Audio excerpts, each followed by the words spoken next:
Hey everybody, it's Gail with the 9 Mile Creek Watershed District. I'm here at 9 Mile Creek today, and we're going to be looking for macroinvertebrates. What's a macroinvertebrate? Well, to break the word apart, macro means big, and not giant, but big enough to see with just our eyes. And then invertebrate means without a spine. So these creatures have an exoskeleton covering them, rather than the spine that you and I have. And the reason that we look for macroinvertebrates is to find out how healthy the creek is. Because only so many can handle a lot of pollution. And if you find a lot of different kinds, then that means your creek is healthier. How do we search for them though?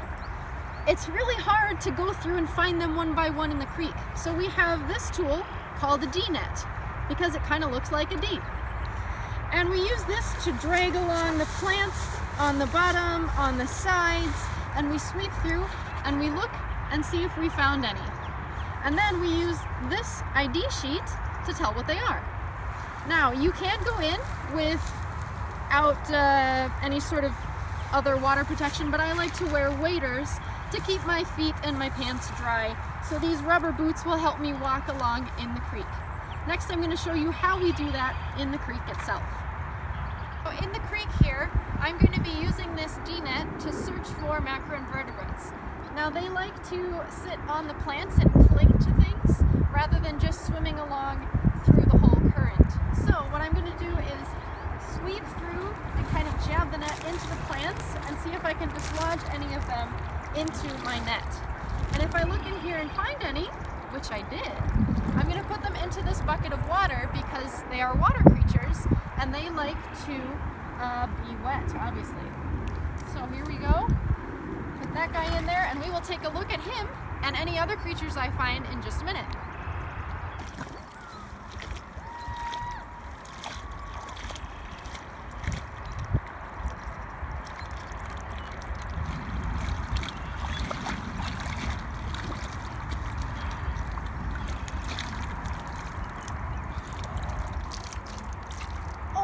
You guys have got something really cool in here!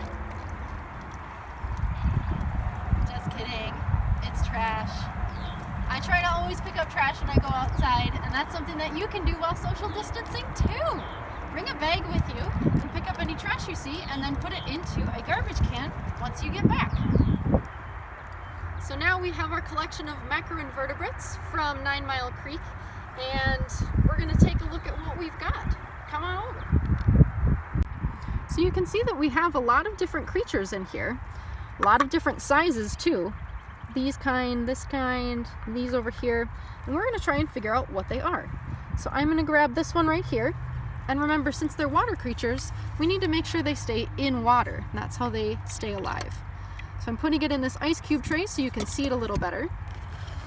And in order to figure out what kind of creature this is, we want to look at some of its characteristics. So we see that it has 3 pairs of legs. 1, 2, 3, 4, 5, 6. So there are 6 legs total. It also has these 3 sort of tails, these little feathery tails on the back. So looking at our key here, it's color coded so that this group 1 here is blue. These guys are the most sensitive to pollution. If there is a good deal of pollution in our creek, we're not going to see this kind. We also have our second category here, which is the green category. Somewhat sensitive, they can handle a little bit of pollution. Then you've got yellow down here, which is able to handle a lot more pollution. And then you have the red group down here, which is pretty tolerant of any kind of pollution that we've got going on in the creek. Now, it's not bad to only find these kinds, because that means the creek can still handle life, but it is better to find creatures in these 2 groups in terms of the health of the creek. So we know that our creature has 6 legs and 3 little tails, and there are a couple different ones that look like it on this sheet, but the stonefly larva here, just to go with the first one, only has these 2 little tails, so that's not right. This one looks kind of like it as well, but it doesn't, our creature does not have these little feathery pieces on its abdomen, so it's not in here. So we're going to go over to this category. we've got a dragonfly larva here, but again, it doesn't have those 3 little tails that ours does. Okay, moving on. I don't think we found a crayfish. That would be pretty cool, but we haven't found one. So here, the damselfly, look at that. It's got 1, 2, 3, 4, 5, 6 legs. 1, 2, 3 little tails. I think we've got a winner here based on our ID sheet. So the damselfly larva is in group 2, which can handle a little bit of pollution, but not a huge amount. So that's pretty good for our creek. And damselflies, when they grow up, they'll come out of the water and shed their exoskeleton, their outer shell, into something that looks a lot like a dragonfly, only they hold their wings closed at rest instead of open. So if we look, return him to the water, if we look in here, we have quite a few damselfly larvae. So there's 1, 2, 3, 4, 5, and probably a few more in here. I was seeing a lot as I was collecting them. So that's pretty good in terms of the health of the creek. Now let's see if we can find other things.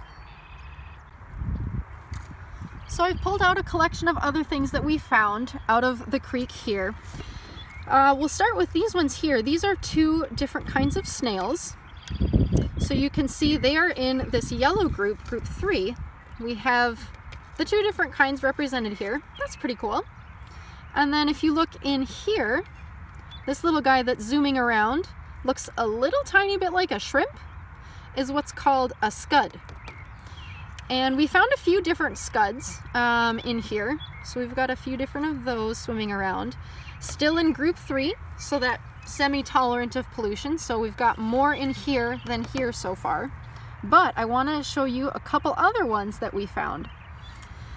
This one right here, this little red one that's squiggling around, is what's called a bloodworm or a midge larva. And no, they don't suck your blood like a leech would. They swim around in here, and they are actually in this red group, group 4, that can handle a lot of pollution. So we'll keep that in mind. And then lastly, we found this larger creature that looks kind of like a worm, but has, if you can see, it has little appendages on this end right here. And that is a cranefly larva. And craneflies, when they get big, look kind of like gigantic mosquitoes, only they don't bite you. So maybe you've seen those flying around at a picnic somewhere and wondered what it was. Well, now you know. And they are in group 2, this green group, semi-sensitive to pollutants, which is pretty good. So overall, in summary, we found a cranefly larva, damselfly larvae, many of them. We found a few snails. We found a few scuds. And we also found a bloodworm or midge larva.